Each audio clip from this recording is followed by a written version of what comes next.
It's the Luke and Pete Show with me, Pete Donaldson, and Mr. Lukey Moore. No, but Simon Bates and Kid Jensen, for those people listening. Exactly. Thursday, yeah. You've definitely got more of the Jensen about him and you. And So, do you know what it was? it's the blonde hair. David Kid Jensen. We ended the last show. We'll let Pete through the curtains. We recorded the last show quite soon, but before this one, and we quite talked about soon David before this one. We quite soon before. It's this a baffling sentence.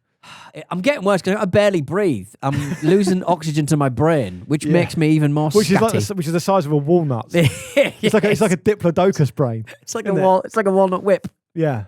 Oh, which does look like a brain. And you probably think, but at least it's got a lot of firing neurons. Yeah, it hasn't. No. Did you see that dog that? Had no brain? Yeah. It was like for some reason it was like doing. I think it was having seizures or something, and they did a brain scan, and they were like, he's got no brain, just fluid. How is he able to do all the stuff that he does? But it turns out, it doesn't need the way that the brain can sort of rewire itself is fascinating. It's like about stuff like Donald Trump somewhere. He's just like all his frontal lobe's gone, so he's just like everything is just input and output. Everything's just output, and he doesn't have any filter anymore. And so like. But the brain can start to sort of rewire itself a little bit. Yeah, so it's called neuroplasticity, isn't it? Yeah. And it's part of the reason why you should always keep your brain active, and that's why there's a link, I think, between deafness and dementia. Because if people don't get hearing aids, they're not stimulated. They're not as much. stimulated by stuff. Yeah, and there was also a really interesting study I read recently about it's really rare apparently for people to get dementia and cancer in later life. That's right, yes. They sort of say that, do you reckon like not the calcium, is it? What's the stuff, the plaque that sort of builds up? Yeah, something to do with that maybe. Maybe we need some of that lovely plaque. But there was a Frenchman who had the old similar thing to that dog, where he had like an undiagnosed thing of water on the brain. Right. But it happened very, very slowly over a number of years. Yeah. And it gradually just destroyed like a massive percentage of his brain, like 90%. Yeah. But because it happened slowly, the neuroplasticity of his brain was able to adapt and rewire. And it's only when he started getting, he had some headaches, and so he went to a brain scan. Right. And the doctors were like, "What the fuck is this?" Yeah. What? Can they sort of reduce that? What year was this? Was this quite soon? Was that just quite recently, or was this like a long time ago? I don't know. Are we talking trepanning or a proper surgical? Oh no, it's like 10 years ago. Right. Okay. Yeah. All right. Yeah. So you could sort of like, is it dangerous to remove all that fluid? You have to do it sort of like. I don't know what they did. Just have a little tap and just turn it on every month. Let a little bit more out. There's also that story of that woman. They should have talked to me. There's that story of that woman who had that compulsive need to scratch her forehead. Right. And she would do it in her sleep. Right. And it was so compulsive she couldn't stop it. Right. And they ended up having to put a plate in her forehead. Oh, because she was scratching through to her brain, to the brain fluid. Yeah. That. I've said some things on this podcast, Lukey Moore, but I think that is the worst. I read that in a book. Heard. I read that in a book, a science book called Scratchy. Is it called The Outliers or something like that? Yeah, maybe. Oof. No, that's Malcolm Gladwell. It's not a Malcolm Gladwell book. It's basically a book by a popular science author. It's very good, who reports on the very edges of like scientific discovery, and it was in that. Right. It was also because he was also talking about there's an illness you can get, which they thought was a physical condition where people think they've got tiny little fibers in their skin and they scratch and scratch and scratch. Yeah. And since the improvement in like microscopy and scans and stuff, they just automatically assumed back in the day that it was just like, oh, we can't see it. Right. But then when they do the microscopy now, they're like, well, there's nothing there. Literally nothing there. Oh, right. It's actually in your head. You've invented it. So it's just the stuff like that. Right. It's really weird. Apparently my grandma used to, she had a mental illness when she was quite late on, all through booze, and she thought her nose had fallen off, so she would ask people in the street if she that must be a form of dementia. Yeah. There's also a diagnosed psychological condition where if you go away from people you know very well for a certain amount of time, you can get a condition where you come back and you are convinced the person that you knew is an imposter. Right. And you can never be disavowed of that feeling. Because you've just forgotten I think it starts with like mannerisms and stuff like that, and you just think you'll be inspired upon by an imposter kind of thing. Especially because like people change over time. So like the person you probably knew was a little bit different. Enough different to sort of go, what's going on here? Yeah. Being replaced. Yeah, because I wouldn't notice how mental you've become compared to what it used to be like. It's Because I see you all the time. It's like a gradual increase of the fluid on that man's brain. A really good resource if you're interested in that kind of stuff is the Psychopath Test by John Ronson. Right. Yeah. Who he talks a lot about the different kind of, not only the different kind of psychological conditions, but just how actually quite sketchy and evidence light a lot of the diagnoses can be. Yeah. Like this is not really a consensus on how many different types of mental illness there are and whether these ones are just variations of the other ones. It's kind of a bit like when, say, you'll read something online where it'll say there are 450 different types of moth. It's like, are there though? Yeah. That sounds like you're just trying to secure funding, isn't it? Exactly. Yeah. It's like just a slightly different moth. Yeah. Do we have to think about how we categorise that? Yeah. Yeah. Honestly, like I tell you, it's a great game you can play, right? So think of an animal. Just tell me any animal. Can I go? The smaller with the better, to be fair. Armadillo. That's a poor one. Why is that a poor one? How many different types of What would you like armadillo me to have said? Stick there, insect. Right. How many different species of armadillo? To be fair, armadillo is probably like 4 or something. Now, how many do you think? The number is always going to be bigger than what you think. Really? Yeah. All right, I'm going to go with 8. There's 21 species of different species of armadillo, right? Give me another one. I don't think we need subspecies. That's my point. Yeah. How different can they be? Tell me another one now. All right. Can I go with? I'll go with stick insect. Stick insect. Right. Let's have a look. How many different type of fucking hell? How many different types of stick insect do you think there are? 30. Okay, there's 17 different ones in Europe alone. How many different types of stick insect? I didn't realise they were native to Europe. I just thought they were one of those things that people would sort of like import from like the jungle or something. Right. Listen to this. Right. This is a fucking good one. Right. So stick insects of the Phasmatodea order. Yeah. Right. How many different species of stick insects do you think there are? Right. You said what? 30, I think I said. 6,000 is the answer.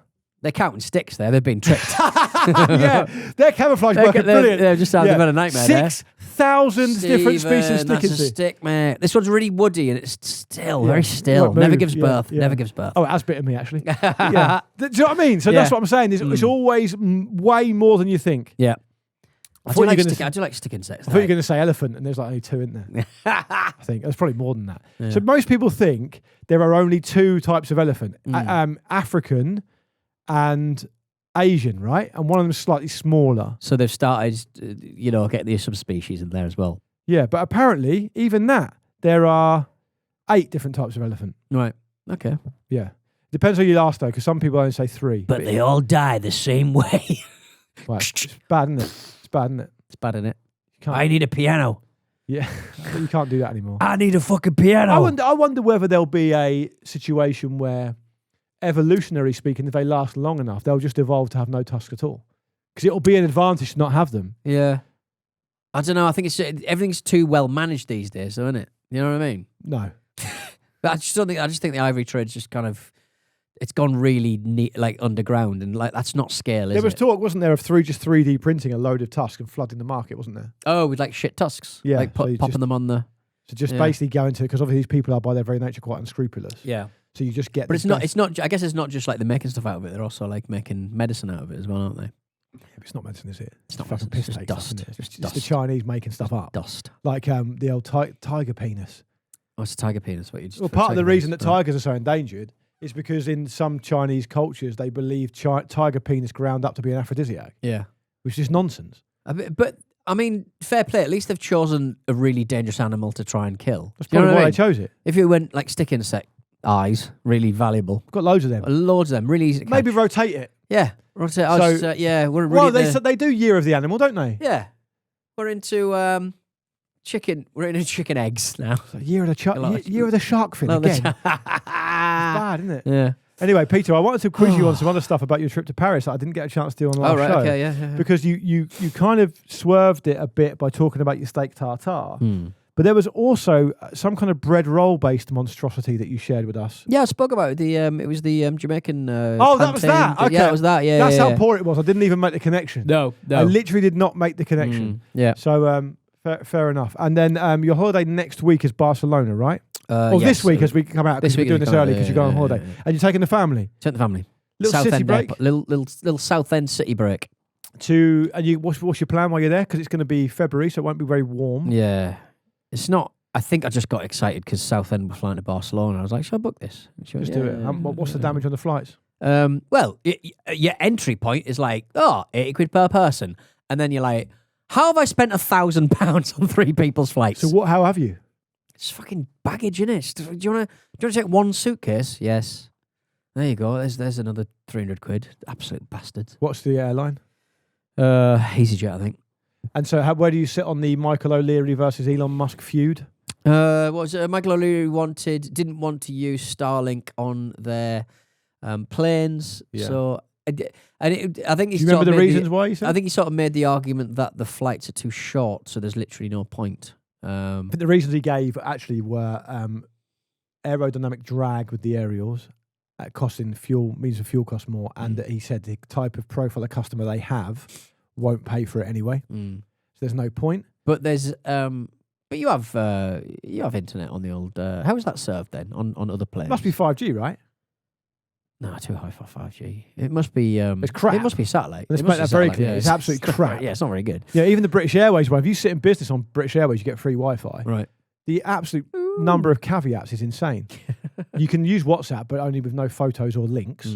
Obviously, you can't click a link anyway. Yeah. And you can't really do anything. I know certain hosts of the VGC video game podcast that always buys the internet and then at the end says that it didn't work and he always gets his money back. Nice hack. Nice hack. Was it Jordan? It's Jordan. Yeah. John's like John's got a bit of you in him.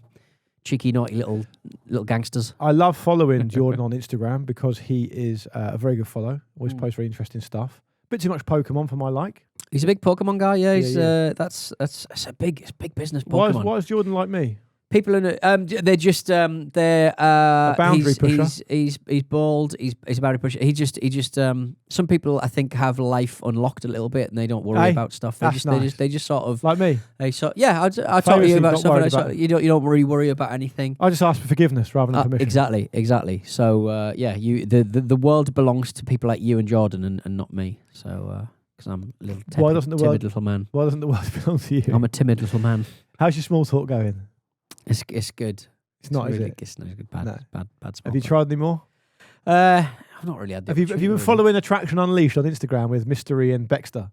I've seen a little. I've seen the few. Told you the lads we talked to. Yeah. You can apply a lot of their tactics to like just general conversation. Well, wasn't there a big thing you sent me last week that was sort of had on his Has a Mickey Mouse watch. The Mickey Mouse watch on his iPhone. Icebreaker, isn't it?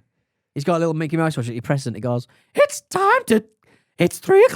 Yeah, that's actually very good. I'm surprised I get that high. I've definitely got something on me. I had a really horrible revelation a while back. My son likes Mickey Mouse Clubhouse on Disney Plus. Weirdly, like daughter has not got didn't have any concept of Mickey Mouse, but he really likes. We took him on a Disney cruise, right, and that's where he became kind of exposed to it. Yeah, and on that show, Mickey Mouse talks. And I realised at one point he basically talks exactly like Michael Jackson. And I just couldn't get out of my head after that. But anyway, this guy's got a Mickey Mouse watch because he's saying that's a good way of chatting to women. Yeah. It's like a certain age of women, one might suggest. It must. I mean, the thing is, I'm not saying I know an amazing amount of women, but I do come into contact a lot with normal women, right? Either through work or through friends or through whatever. And I don't know, I couldn't tell you a single one of them that would be impressed by a Mickey Mouse watch setting on an Apple Watch. They might entertain your chat because they think you've had a head injury. Do you know what I mean? Look at my Minnie Mouse. That's usually my Mickey Mouse. I go straight up to a woman. And this is how I met my wife. I go straight up to a woman and I say, I've lost 90% of my brain. Yeah. Were you squirting vinegar at Ilan Omar? It was actually apple cider vinegar, wasn't it? Was it apple cider vinegar? What is the connection? Because it looked like poo. It looked like wet poo. Someone pointed out that it was actually a really, really unimpressive acid attack. Yeah, well, I presume that's what everyone thought it was going to be, but I don't know why. Why did he use apple cider vinegar? Ilan Omar's a bit of a don, really. She squared up for the guy. Yeah, proper jukes up. It was brilliant. Yeah, Good on that's her. funny. But so you didn't answer. So you're Team O'Leary or Team Musk? I'm Team O'Leary. The man from MySpace has reappeared. Great. Tom Great. from MySpace has What's his reappeared. surname? I think he's just Tom. No, Tom of MySpace. His surname is from Tom MySpace. of MySpace. Yeah, he's come back and he's a big Trump guy. Oh, really? Sorry. No, wait. He's a big Musk guy. In that that he has tracks. come back and he's sort of says that he's invested in SpaceX. Tom Anderson, his name is. And all that muck. Because he was the sort of poster boy for making your money and fucking off. And now he's back and it's like, fuck. Could do without this, to be honest. I mean, we don't need you, Tom, to be honest. there's an incredible amount of nostalgia for me just seeing that Tom from MySpace photo. Yeah, his little turny round thing, sort of like peeking at him. He was your first friend when He you was your started first a friend, MySpace wasn't he? Yeah. profile, wasn't he? That's kind of like a quite inert version of what like Elon Musk does, where he just puts, whenever you turn on Twitter, it's Elon Musk and an astonishing amount of Holocaust denial. Like, oh, yeah. I think it's not even the fucking boiled frog, but it's just like, you go on Twitter now and you're like, I've seen 3 racist posts, just straight out racist posts, and 1 Holocaust denial on the first page. That's your algorithm, though, isn't it? Like when Tommy Robertson did that the other day, you see that? Oh, the gay stuff, yeah. Why do I keep getting advertised gay lovers? It's like, well... And then he had to backtrack and say, no, I'm always researching stuff. I bet you are. Yeah. Pathetic. Absolutely But pathetic. the Tom from MySpace thing is back in the era when... So if you look at it like this, right, this is the proper .com era to be a part of. Yeah. Because he starts MySpace off the back of a digital... I've got it in front of me here. Off the back of a digital storage company in 2000, right? Then he starts putting quite rudimentary pages of what becomes MySpace in August 2003. Yeah. So it's a rudimentary kind of platform that isn't fully realised as a social media platform now. And he did it because he saw Friendster, which was the one before that, as a kind of reaction, right? So we're in 2003 now, right? He then starts to develop it over the next 6 to 9 months. So you'd say it's a fully formed social media site, I don't know, start of 2004, right? In 2005, he sells it for $580 million. Yeah, that seems low. That seems low for what? For a few years' work. Yeah, for a few years' work. But I mean, maybe he's run out of money. That's why he's kept investing in SpaceX and he's got nothing for it. Right. Yeah, wild. That is, I mean, how and why would one invest in SpaceX? Because the returns are so long term that it seems to me to be a bit stupid. I think when you got that amount of money, you probably got a little bit of play money. But does that get you a flight? What does it get you exactly? Just to hang out with a ketamine enthusiast. I'll tell you, the one who gets away with a lot. I know he gets a fair amount of stick, but nowhere near enough stick in my view. You can find out who it is after this break. Right, the person who gets the most amount doesn't get anywhere near as much stick as he should is Jeff fucking Bezos. Right, because Musk takes all the fucking gravity. Musk is the Jupiter of the internet solar system of dickheads. Yeah, right. He's the Jupiter. Yeah. I would say that Zuckerberg gets a lot because he's so odd, replicant type looking. Yeah. But Bezos stuff is genuinely horribly sinister behind the scenes. So, for example, outbidding everyone for that Melania film, right? And then laying off 16,000 staff. I thought it was a Netflix Melania thing. Made by, made by Amazon, was it? Bezos put the money up for it. Right, okay. Bezos put the money up for it after a dinner at Mar-a-Lago the night before some big announcement. Like he is like a shapeshifter. Yeah. But I mean, he's the head of Amazon. I've got no surprises about. But do you think he gets enough stick? Well, he doesn't run he's not quite as public. No one seems to have noticed that his entire jawline has changed in about 5 years, which is interesting for an older man. And he's not quite as public. He doesn't embarrass himself in public quite as much. So I think people aren't really, and everyone likes their shit turn up on time, don't they? So yeah, they probably fucking love it. I'm obviously a hypocrite because I use Amazon. I know it's like, but they make it so hard for you, don't they, to like not use it. Yeah. And also, I just think the stuff he did in the Washington Post was fucking disgraceful. It's honestly disgraceful. Well, he keeps laying off staff. He keeps... That's right, yes. Hands off, but also hands on. He blocked his own editorial board from endorsing Kamala Harris. Yeah. Which is basically just... it's difficult to put into words how spineless that is, given the Washington Post's tagline is "Democracy dies in darkness." Right? That's literally their tagline. Yeah. And... just over and over again, he just fails every single test of being a completely fucking terrible bloke. Like he's also got massive conflicts of interest all over the place. And the thing is, these guys, they know that, and they just don't care because they know that no one's going to hold them to account, particularly not this administration, right? We shouldn't know what they're up to, really. They should be complete face, like every other sort of billionaire on the planet that just doesn't say anything. They're not, nothing they say is in.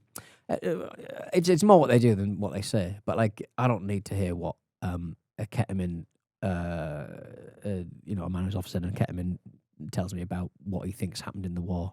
You know what I mean? I don't. He has no. He's an idiot. He's thoughtless, and he's off his head on drugs. Yeah. So, bit rich. It's very rich. That very rich. I wish I was. He's. Yeah. I mean, the problem is with people like that. I think I said this to you before. If they're really, really good at one thing that gets them such undeniable success, it seduces them into thinking they're good at everything else. Yeah.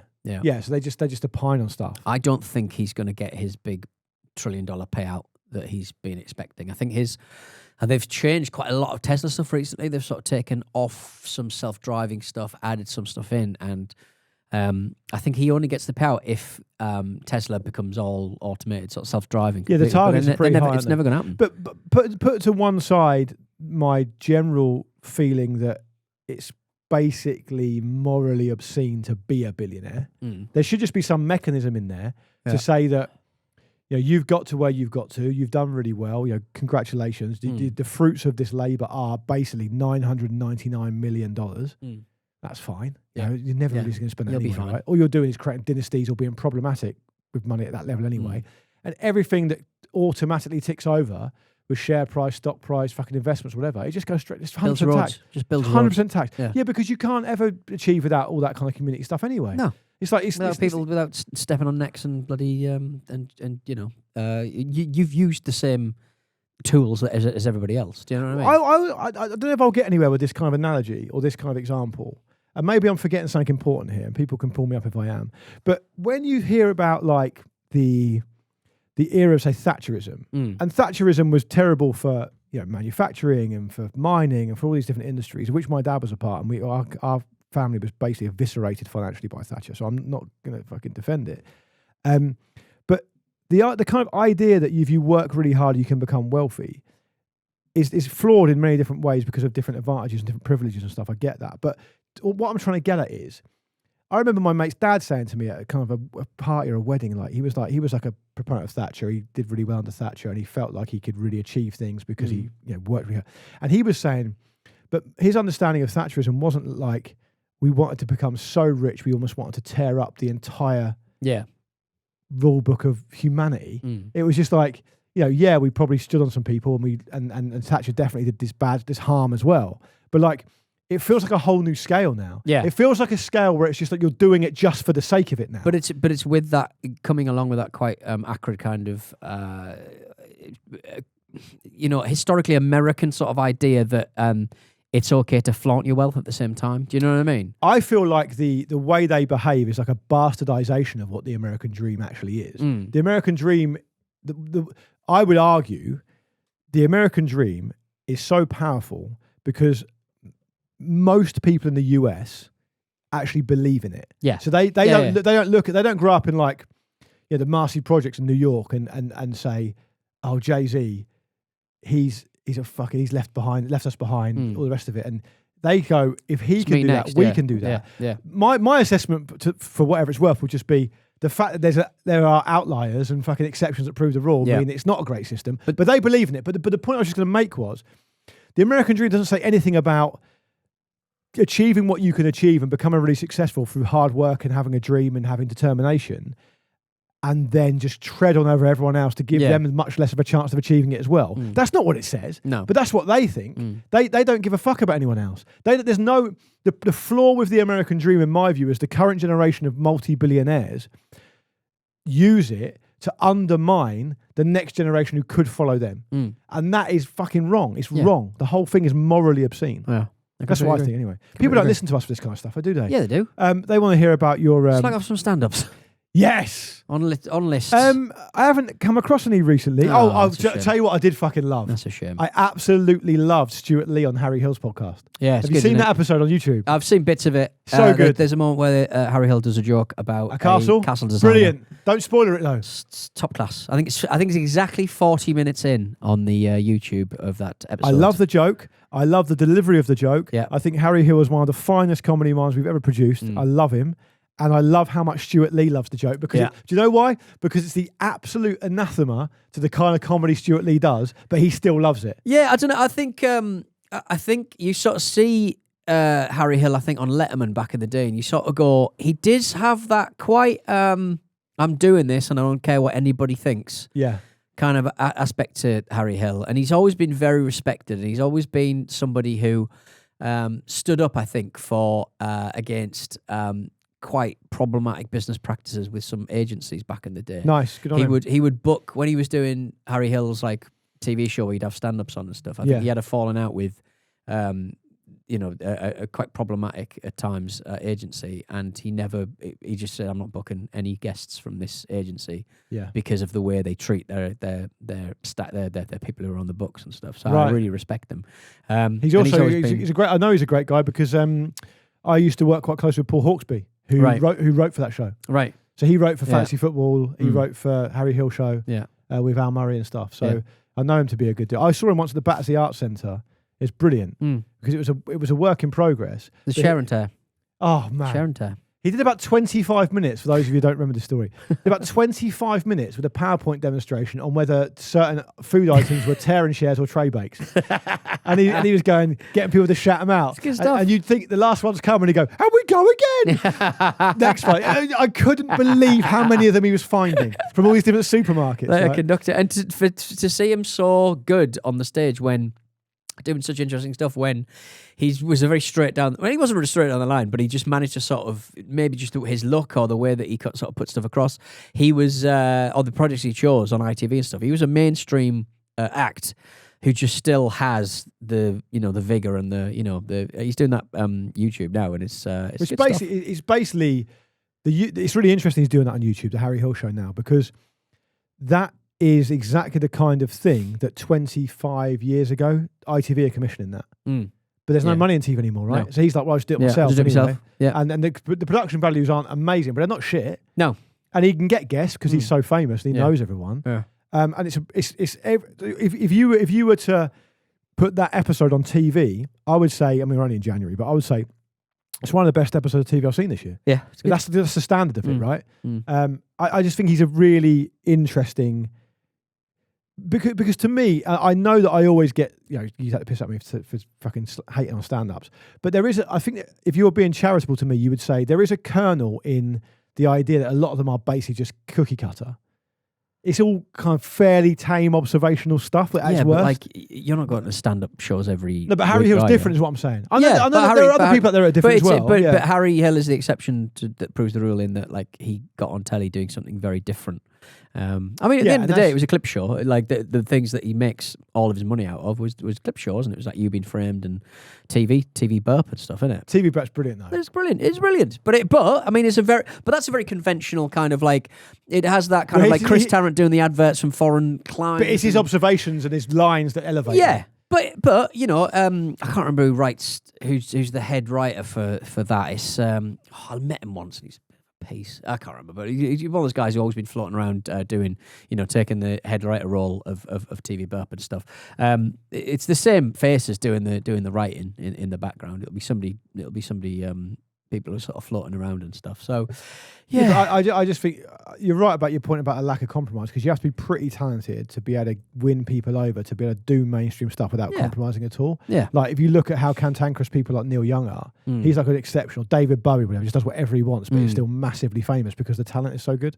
David Quantick. Oh, of course. Yeah. Didn't care for him. Anyway. Well, on that note, let's get over here. Yeah. We've been the Look Pitch Show. You've been wonderful. We'll be back on Monday. Have a lovely weekend and take care of yourselves, and keep your emails flying in, please. We need them. hello@lookpitchshow.com. Absolutely. We're going to reinvigorate ourselves with some emails next time round. Yeah. And people, if you get in touch with me on social media saying, why the fuck haven't you read my battery entry out, you bastard? It's because it's crap. And Right. we can't Do you just know keep doing that for Duracell. sure? We know because I know Duracell. I see them and I know we've done them a million It would times be before. quite funny that we did the Duracell. We didn't do Duracell. No, but That would be quite funny. if we've run out of them, we've run out of them. Right. That's what I'm saying. I'm not I agree. going I agree. to All right. torture our listeners with just endless chats of Ooh. Vinnick To do that, I did a little burp. I didn't mean to. and GP. It was a Pete Donaldson TV burp. I thought it was a little TV burp. Sorry, everyone. It wasn't a full out the mouth. It was a out of the depths into my throat. Out of the soul. Yeah, just a little like. Nice. Nice. On Sorry, that note, everyone. we'll see you next time. Ta ta.